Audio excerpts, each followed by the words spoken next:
Serbia kërcënon sërish Kosovën. Ministri jashtë Marko Gjurić gjatë një interviste në televizionin publik RTS foli me zemërim lidhur me njohjet të reja. Viti i ardhshëm do të jetë i rëndësishëm në luftën për krajinën autonome të Kosovës dhe Metohis, u shpreh ai duke përdorur terma referues të njëjta me ato të regjimit të diktatorit Slobodan Milošević. Ministri serb Blat kuptohet se Beogradi ka gati disa tërheqje të njohjeve për Kosovën. Ne shohim që Prishtina i ka dhënë fund moratoriumit mbi fushatën e njohjeve dhe tërheqjes së tyre. Tani do të shohim në muajt në vijim se çfarë po bëjmë, megjithëse kemi bërë tashmë gjëra të caktuara, por nuk donim të mburreshim dhe për këtë arsye të caktuara, tha ministri i jashtëm serb. Gjurić vazhdoi lojën me disa karrige duke theksuar se Beogradi është perëndimi për lindjen dhe lindja për perëndimin. Administrata Trump ka tërhequr rreth 30 ambasadorë dhe diplomatë të lartë amerikanë në misionet jashtë vendit, kështu raporton media britanike The Guardian duke cituar burimet diplomatike. Ky veprim është pjesë e një procesi më të gjerë për të promovuar zyrtarë të administratës që janë besnik ndaj politikave të reja të Shteteve të Bashkuara. Kjo tërheqje është e pazakontë pasi diplomatët e karrierës zakonisht mbeten në pozicionet e tyre pas ndryshimeve të administratës duke ruajtur neutralitetin politik. Megjithatë, qeveria Trump pati premtuar më parë se do të largonte atë që quante Deep State dhe kjo lëvizje është cilësuar nga kritikët si një pastrim i profesionistëve të shërbimit civil, përfshirë diplomatët e lartë jashtë vendit. Rajoni më i prekur nga tërheqjet ishte Afrika, ndërsa u prek dhe Ballkani Perëndimor me tërheqjen e ambasadorëve nga Malizi dhe Maqedonia e Veriut. Një zyrtar i lartë i Departamentit të Shtetit tha për The Guardian se ambasadori është përfaqësues personal i presidentit dhe presidenti ka të drejtë të ketë individ në këto vende që përkrajnë agendën America First.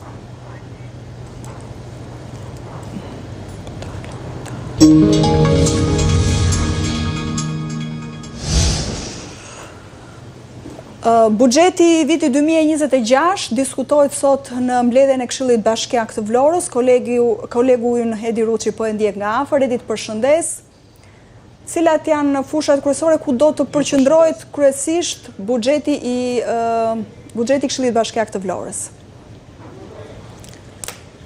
Ju përshëndes, unë ndodhem jashtë ambienteve të sallës kryesore në Pallatin e Kulturës Llabëria, ku zhvillohet edhe mbledhja e radhës e Këshillit Bashkiak me rëndësishmja e këtij viti, ku diskutohet sigurisht edhe buxheti i vitit 2026. Por unë jam së bashku me zotin Shpëtim Vrioni, i cili është drejtuesi i shoqatës së transportit të udhëtarëve interurban në Vlorë, pasi grupi që ai përfaqëson, që është zëri i tyre, ka mbritur në dyert e mbledhjes së Këshillit të Bashkiak të Vlorës për të kërkuar të drejtat të cilat i cilësojnë legjitimet të këtij transporti urban. E vendosin theksin kryesisht tek një protestë që ka nisur një ditë më parë për shkak të kushteve dhe gjendjes që ndodhet të transporti urban në qytetin e Vlorës, ku linjat të cilat lidhen me qytete të ndryshme vazhdojnë të vuajnë një sër pasojash.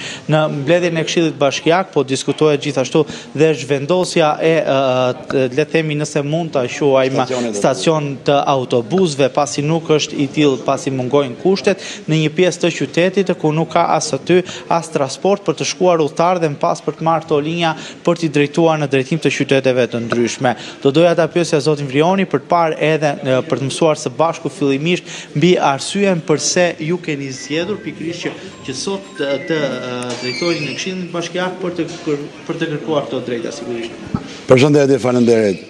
Meqense Këshilli Bashkiak është forma ekzekutive e Bashkisë Vlorës, ne jemi të detyruar të drejtohemi Këshillit Bashkiak për të mos e lyq stacionin e autobusit nga një vend, sepse nuk kanë gjetur asnjë vend përshtatshëm. Sikur në një vend përshtatshëm të gjeshin, ne nuk ishim dakord. Pyetja qëndron, nëse ju zhvendosin nga zona e rrugës së re që njihet në Vlorë në drejtim të aksit që lidh Transballkaniken me autostradën në zona e paraburgimit, çfarë ju dëmton kjo lëvizje? Kjo dëmton shumë gjëra. Në radhë parë janë që nuk ka urban për të shkuar atje njerëzit, komuniteti. Në radhë dytë është shumë larg. Në radhë tretë lulëzon shërbimi i transportit të palishmit punojnë shumë, sepse po levenin këtu, dë hyjnë palishmit se s'ban. Këtu s'ka pas asnjë lloj lufte, nga organet ligjzbatuese, në cilët bën pjesë Policia e Shtetit, Policia e Qarkullimit Mërgor, Policia Bashkiake dhe Task Force e Ministrisë Infrastrukturës dhe Energjisë. Një pyetje thelbësore është edhe fakti ju shpeshherë keni kërkuar le të themi që të keni një stacion të transportit urban në Vlorë, gjë e cila deri më tani nuk është realizuar. Si janë kushtet e stacionit aktual dhe çfarë ju penalizon kjo gjë? Ne s'kemi kërku krijim stacion, po ne kemi kërku terminal, sepse Alemet qyteti Vlora është qytet shumë i bukur dhe mos ketë terminal, kjo mund të jetë çudia më e madhe. A më kupton? Megjithatë, ne për të punu, sepse transporti ndër qytetës është më i penalizuar në Republikë. Ju kanë thënë gjë për stacionin apo për terminalin nëse do të ndërtohet? Neve na kanë thonë për një stacion që është ke Burgu. Unë nuk e di se kam pa. Po ai është i pavlefshëm për ne, nuk vlen për ne. Don për autobuset, a më kupton? Ju vazhdoni që ta keni të pezulluar gjithë transportit me qytete të ndryshme. Ka 2 ditë që veçanërisht Tirana, se këtu ka ardhe mbështetësit tonë, po të shoqas tonë, po ka nërë përse ka Lushnja, ka Librazhdi, a më kupton? Ka nërë shumë që edhe mbështetësit, sepse është një drejtë e jona, se fund edhe për atë është terminali, ose stacioni, nuk ka vetëm për Tiranën edhe Vlorën që do në garshetohen, Tiranë, Vlorë, Vlorë, Tiranë. Keni kërkuar takim me kryetarin e Këshillit Bashkiak? Po, kam kërku takim me kryetarin e Këshillit Bashkiak, po nuk e kuptoj edhe nuk e bëmë shku, besoj se kryetarin e OKB-s të takojsha ma përpara se sa këtu. Policia? Po policia me pengoj, po është problemi që edhe kryetarin e Këshillit Bashkiak, paktën njerëzore, do të vite sepse e një tuf njerëzë shtu, 2 lafet na i thojte.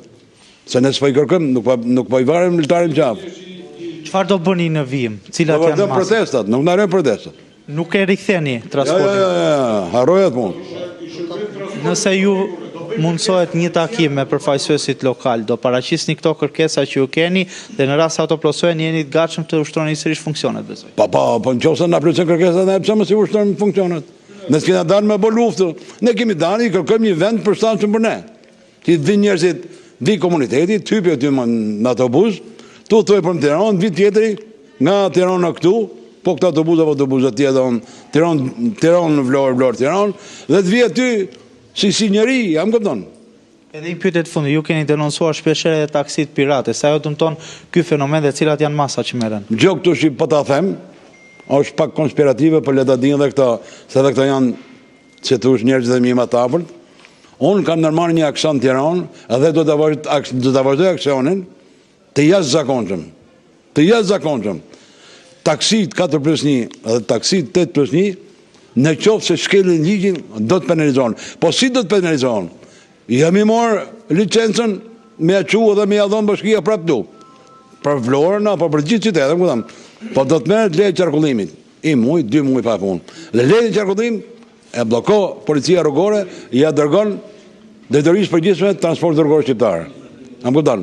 Ky do të jetë. Prandaj ta vani vath në vesh nuk ka mo. Ka vdekje e punë. Do t'i përdo gjitha resurset që unë i kam hyrë kësaj puna. Faktikisht, unë kam 2 çuna, një çuna kam biznesmen i madh, thotë më të lutem, babe thotë më se pa këtë punë. Unë do të bëj këtë punë sepse me këtë punë kam lind. Me i bën nerë njerëzit, dhe më duhet sepse unë, kur shoh gjatë palishve, unë më vjen me plas. Çe do ta bëj ai? Edhe çet në men. Kjo është më e keqja. Shkoj çet men thotë, çka ka morën? Prandaj që unë do të bëj një luftë të jashtëzakonshme. Ne ke parasysh edhe mendimin e këtyre, a kupton? Mendimet të gjitha këtyre, veçanërisht me administratorët. Me këtë edhe me Benin ai Tiranës, do të ngushtojmë do bashkëpunimin. Do të jemi më të ngushtë, do korrespondojmë edhe për ditë. Ndërkohë Bruna, nëse mund të kemi ndonjë pyetje nga studio? E qartë zotëria në problematikën që ngriheti tashmë, pritet se çfarë qëndrimi do të mbajë dhe Këshilli Bashkiak lidhur me këtë shqetësim, Edi. Por për këtej kësaj çështje që ka patur dhe përplasje, madje kemi parë dhe forcat e policisë aty, ndër të tjera çfarë po diskutohet ose ku janë, le të themi, fushat kryesore që janë pjesë e buxhetit për 2026 për Bashkinë e Vlorës? Së pari më lejoni të përshëndes zotin Vrioni, pasi ka qenë me ne në këtë bisedë. Dhe vazhdon të jemi bashkë para pakoma. Ju faleminderit shumë. Përsa i përket mbledhjes së Këshillit Bashkiak të Vlorës, një prej pikave kryesore e cila po diskutohet ka të bëjë kryesisht me funksionimin e administrimit të qytetit të Vlorës, duke u vendosur theksi pikërisht tek një prej anomalive e cila ka qenë vitet e fundit dhe ka të bëjë kryesisht me pastrimin. Po diskutohet për të investuar apo për të rritur cilësinë e shërbimit të pastrimit në qytet, i cili ka pasur një sër ankesash.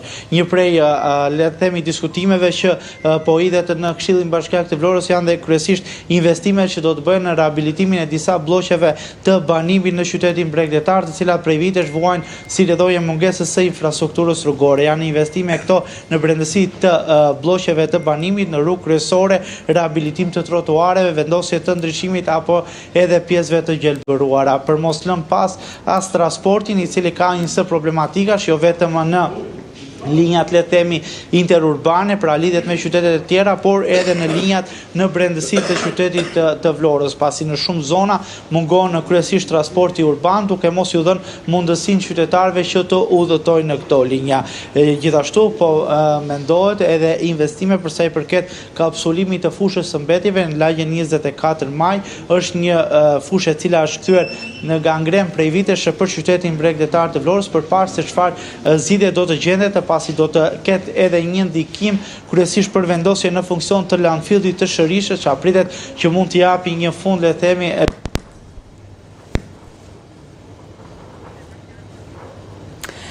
Mirë, Edi, unë të falenderoj, ka një problem me mikrofonin, të falenderoj shumë për gjitha detaj që nga përsolle dhe lidhjen me përfaqësuesin e transportit urban në Vlorë, të cilët kanë kërkuar sot që të hynë në mbledhjen e Këshillit Bashkiak ku po diskutohet buxheti 2026. Qeveria ndërkaq ka rishikuar buxhetin e shtetit për herë të katërt, ku ka vendosur që të jap nga 15.000 lekë shpërblim për familjet që trajtojnë me ndihmë ekonomike dhe personat me aftësi ndryshe.